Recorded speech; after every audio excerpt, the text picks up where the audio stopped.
या जालना नांदेड समृद्धी महामार्गाच्या नंतर ज्याची अधिसूचना निघाली त्याच्यासाठी 3 वेळेस पुन्हा अधिसूचना काढण्यात आली। शक्तीपीठ महामार्गासाठी आता पूर्ण शक्तीपीठ महामार्गामध्ये जे जे आमदार असतील त्यांनी सुद्धा आता त्या स्वतःहून रस्त्यावर येऊन त्या महामार्गाला विरोध करण्याचं काम सुरू केले। तो एक खंत आहे की या मराठवाड्यातले आमदार सगळे झोपलेले आहे काय? आमच्या ज्यावेळेस घरावरून नांगर फिरणार आहोत तर त्यावेळेस नक्कीच आम्ही सुद्धा तुम्हाला आमच्या गावामध्ये फिरू देणार नाही, हे सुद्धा नक्कीच आहे। तुम्ही जर मेले तर तुमच्या वारसा सुद्धा फिरू देणार नाही, कारण आमच्या घरावर नांगर फिरत असताना तुम्ही लोकप्रतिनिधी होते आणि त्यावेळेस तुम्ही मुख गिळून गप्प राहिले, ही भावना आमच्या मनामध्ये कायम राहील। तुम्ही जर का आमचे प्रश्न जर मांडणार नसाल तर तुम्ही आमच्या काय कामाचे? आमच्या या जालना नांदेड समृद्धी महामार्गाच्या आंदोलनाचा आजचा 58वा दिवस।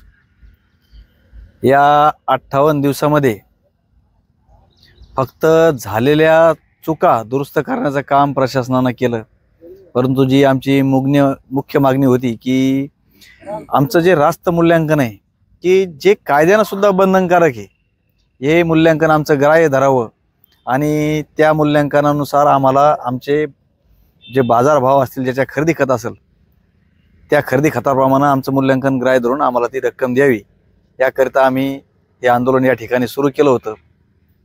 परंतु या आंदोलनाची आतापर्यंत कुठेही दखल घेण्यात आलेली नाही।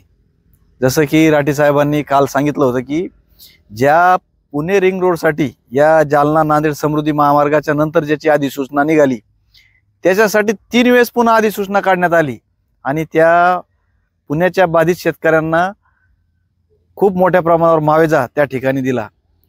तर माझं एकच म्हणणं आहे की ज्या शक्तीपीठ महामार्गासाठी आता पूर्ण शक्तीपीठ महामार्गामध्ये जे जे आमदार असतील त्यांनी सुद्धा आता त्या स्वतःहून रस्त्यावर येऊन त्या महामार्गाला विरोध करण्याचं काम सुरू केलं। त्या ठिकाणी सतेज पाटील असतील, प्रकाश आंबेडकर आणि हसन मुश्रीफ हे तर सत्तेतले आमदार आहे, त्यांनी सुद्धा रस्त्यावर उतरण्याचा इशारा हा त्या ठिकाणी दिला आहे। परंतु एक खंत आहे की या मराठवाड्यातले आमदार सगळे झोपलेले आहे काय? आमच्या ज्यावेळेस घरावरून नांगर फिरणार आहोत तर त्यावेळेस नक्कीच आम्ही सुद्धा तुम्हाला आमच्या गावामध्ये फिरू देणार नाही, हे सुद्धा नक्कीच आहे।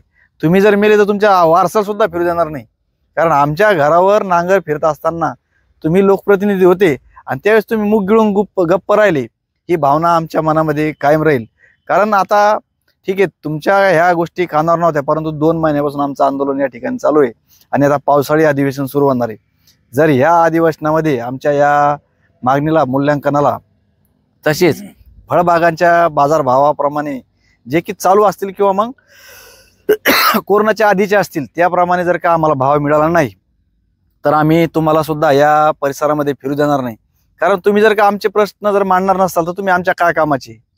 भविष्यामध्ये सुद्धा जर तुम्ही ज्यावेळेस तुम्हाला आमची गरज पडेल त्यावेळेस आम्ही फिरू देणार नाही, हे नक्की आहे। कारण आता हे अधिवेशन झाल्यावर डायरेक्ट पुढचं अधिवेशन हे हिवाळी अधिवेशन राहील, पण तोपर्यंत आमच्या जीवाचं काय बरं वाईट होईल हे सांगता येणार नाही, परंतु आम्ही तुम्हाला फिरू देणार नाही, हे नक्की आहे।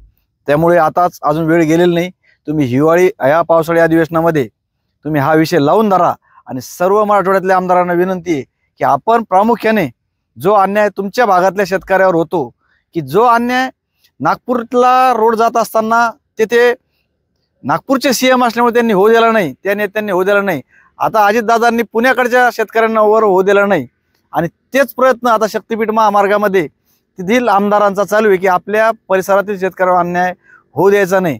मग आमच्यासाठी तुम्ही काही जागे होणार आहे का? आमच्या पूर्ण मरणावर या आमच्या पूर्ण बापजातीच्या जमिनीवर रोड केल्यानंतर आम्ही मेल्यानंतर तुम्ही आता आमच्या पाचीवर फक्त अंत्यसंस्कार करायला या सांगाय, ही भावना आमच्या सगळ्या मनामध्ये त्या ठिकाणी झाली। त्यामुळे आपण या अजून वेळ गेलेली नाही, या अधिवेशनामध्ये आमचा विषय लावून धरा आणि आमच्या या मागणीला आपण मोठ्या प्रमाणावर सगळ्यांनी साथ देऊन या शासनाकडून मान्य करून घ्याव्या आणि आमच्या योग्य मोबदला देण्यासाठी प्रयत्न करावा।